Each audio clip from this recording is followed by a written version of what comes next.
이번 시간에 우리 자료 흐름도에 대해서 같이 한번 살펴보도록 하겠습니다. 우리 자료 흐름도요. 자료 흐름도를 영어로는 이제 데이터 플로우 다이어그램이라고 하고 얘 약자를 써서 이제 DFD 그렇게 이제 부르기도 합니다. 이 자료 흐름도는 말 그대로 자료가 어떻게 흘러가는지 그 흐름을 나타낸 그림이에요. 그림. 해서 요구사항 분석에서 자료의 흐름이 됐든 변환 과정이나 아니면 그 기능 이런 것들을 도형을 중심으로 해서 기술하는 그런 방법으로 자료의 흐름 그래프 아니면 버블 차트 그렇게 이제 부르기도 합니다.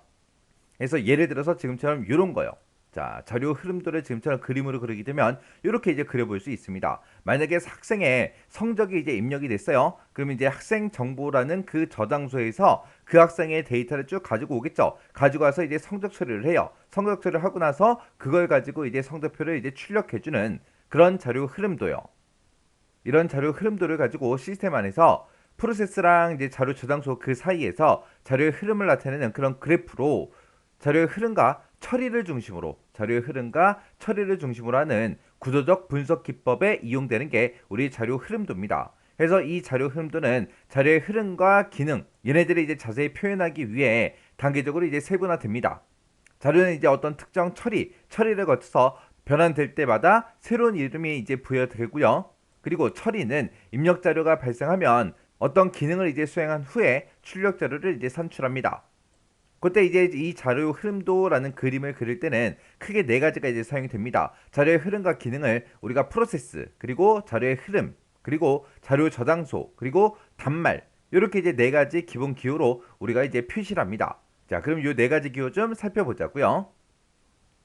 우리가 이제 자료 흐름도를 이제 나타낼 때 그때 이제 사용되는 기호들은 지금처럼 이렇게 네 가지가 있어요. 프로세스라는 것도 있고 자료 흐름이라는 것도 있고요. 자료 저장소라는 것도 있고 단말도 있고 이렇게 이제 네 가지가 있습니다.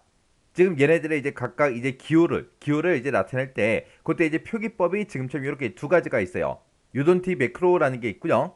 간의 사슨이라는 게 있는데 이 중에서 유돈티 매크로 요 표기법이 주로 많이 사용이 됩니다. 그래서 프로세스를 나타낼 때는 지금처럼 원형으로 이렇게 이제 나타내고요. 자료 흐름을 나타낼 때는 지금처럼 자료가 어디서 어느 쪽으로 뭐가 흘러가는지 지금처럼 이렇게 화살표 모양으로 나타내고 자료 저장소를 나타낼 때는 지금처럼 이렇게 이 형태로 이제 나타냅니다.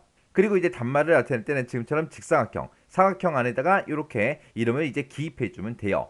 그때 이 프로세스라는 거는 자료 변환시키는 시스템의 한 부분이에요. 그래서 처리 과정을 나타내는데 그때 이제 처리다, 기능이다, 변환이다, 버블이다 이렇게 이제 부르기도 합니다. 그때 이제 프로세스를 나타낼 때는 원이 됐든 둥근 사각형이 됐든 이런 걸로 이제 표시하고 그 안에다가 이제 어떤 프로세스가 이제 처리가 되는지 그 프로세스 이름을 이제 기입해 주면 돼요. 그 다음에 이제 자료의 흐름을 나타내는 거 얘는 이제 화살표로 나타내는데 화살표 위에다가 이제 자료 이름을 기입해 주면 되고요. 얘는 이제 자료가 어디서 어느 쪽으로 이제 흘러가는지 그 이동 방향이나 연관관계 그런 것들을 이제 나타낼 때 우리가 자료 흐름을 이용해서 나타냅니다. 그 다음에 이제 자료 저장소요. 얘는 시스템에서 실제 데이터가 어느 곳에 이제 저장이 되는지 파일로 저장이 되는지 데이터베이스에 저장되는지 그 저장소를 나타내는 건데 얘는 위아래로 이렇게 짝대기가 표시된 이런 도형 안에다가 자료 저장소 이름을 이제 실제로 기입해 주면 됩니다. 그 다음에 이제 단말이요. 얘는 이제 시스템과 교실하는 외부 개체로 입력 데이터가 만들어지고 출력 데이터를 이제 받는 거. 그게 이제 단말이요. 이 단말도 이렇게 이제 사각형 안에다가 그 이름을 이제 기입해 주면 됩니다. 우리 자료 흐름도 같은 경우는 이제 실제로 시험 문제로 많이 출제가 됩니다. 많이 출제가 되니까 자료 흐름도가 뭔지 그 의미 정확하게 파악하시고요. 그리고 요 네 가지 기호 있죠? 이 네 가지 기호 정확하게 기억하시고 그때 이 기호에 영어 있죠? 프로세스다, 데이터 플로우다, 데이터 스토어다, 터미네이터다 해서 요 영어로도까지 여러분들이 꼭 기억하고 지나가시기 바랍니다.